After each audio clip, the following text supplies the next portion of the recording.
Good morning, Dan Proft, Amy Jacobson. So the big story yesterday, Rob Blagojevich saw 5 of the 18 convictions overturned by the Seventh Circuit Court of Appeals on the basis that there were some faulty jury instructions.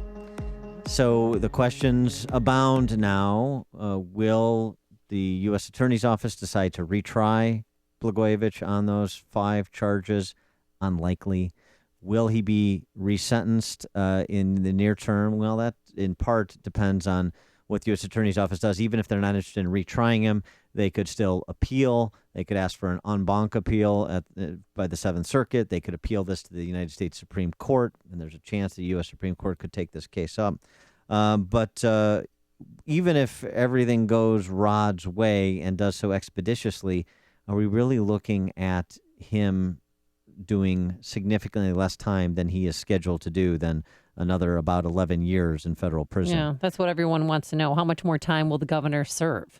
Well, to get some reaction to the Seventh Circuit opinion and to some of those questions, we're now joined by Rob Blagojevich, Rob Blagojevich's brother.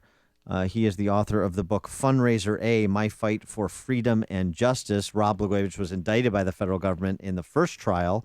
Hung jury, federal government, U.S. Attorney's Office decided not to retry him when they retried and ultimately convicted his brother, the former governor. Rob Blagojevich, thanks so much for joining us. We appreciate it. Thank you. Good morning. So your reaction to the Seventh Circuit opinion yesterday? Well, it's measured and leaning toward disappointing. I mean, we've had some time to dig into it and read it, and the thing that is most astonishing to me is that even the circuit court judges are realigning the facts to create a narrative that is false.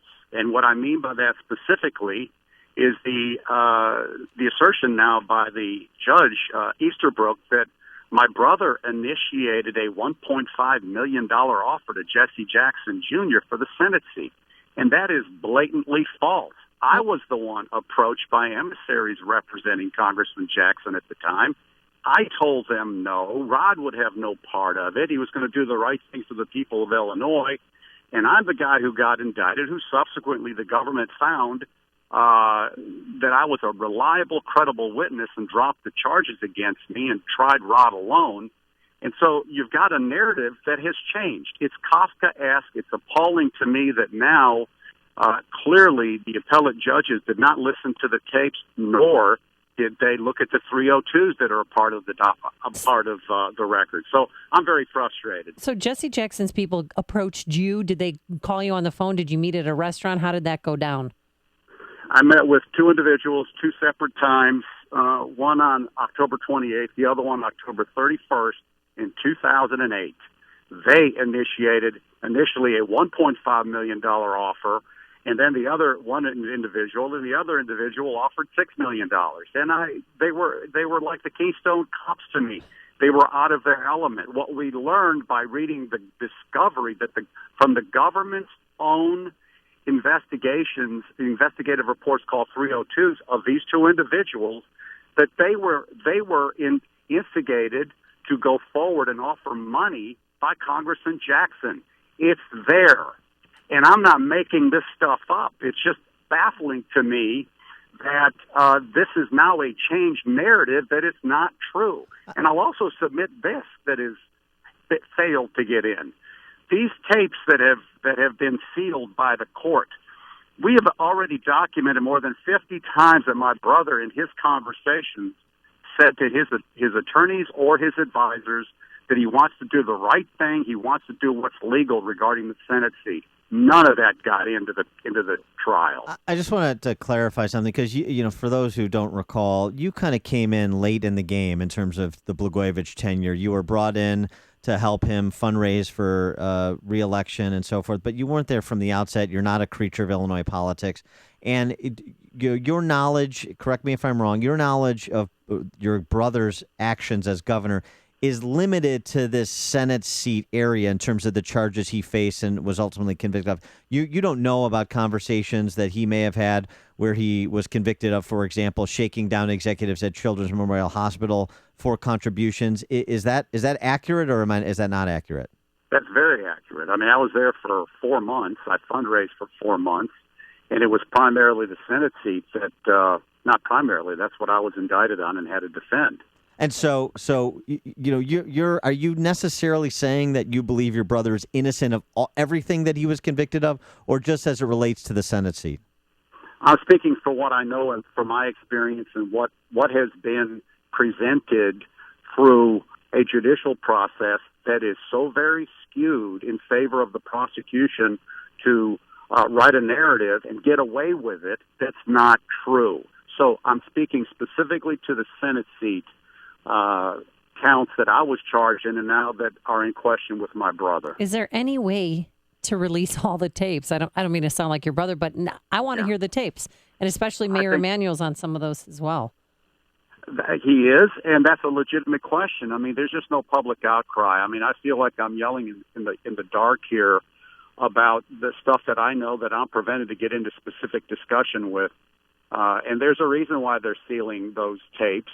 And, you got to ask the question, who are they protecting? And I would say specifically, Jackson is someone that they protected because they knew he was at the center of this. And no one has challenged, either in my book or every time I've been on the air asserting this, and even to the House Ethics Committee in Washington several years ago when I went in to testify to them about this. No one from the Jackson camp has disputed this because they know it's true. The U.S. Attorney knows it's true. The FBI knows it's true. It's from their own documents. Yeah, I mean, the Jackson thing, and I know we've spoken with you on the air as well previously. Yes. The Jackson thing still leaves me very unsatisfied. I don't understand the U.S. Attorney's decision if you have buyer and seller not to get buyer as well as seller. You have, obviously, your brother was being surveilled, so they have him, they kind of have him being monitored. What was the rush to get to Rod and not include Jesse if there was a transaction that was afoot? It just doesn't make any sense to me. And the U.S. Attorney's Office arguments about the Tribune was going to do this, or Rod was going to appoint himself to the Senate seat. Those all leave me wanting. And I don't know if you have more to add on that as more information has become available over the course of time, or if it just is one of these inexplicable questions. No, there is more to that. In the day my brother was arrested, which was December 9th, the evening before, the day before, he spoke to John Harris. And this is on tape. His chief of staff. Harris, I'm sorry? His chief of staff, John Harris. His chief of staff. And it's on tape directing Harris to talk to Madigan about the Senate seat for his daughter. And they arrested Rod the next day because I'll tell you what, had they not arrested him, nothing would have happened on the Jackson situation. It wasn't going to happen. Yeah, what did and you? They knew that. Yeah, so 1.5, you were offered. Another person offered $6 million.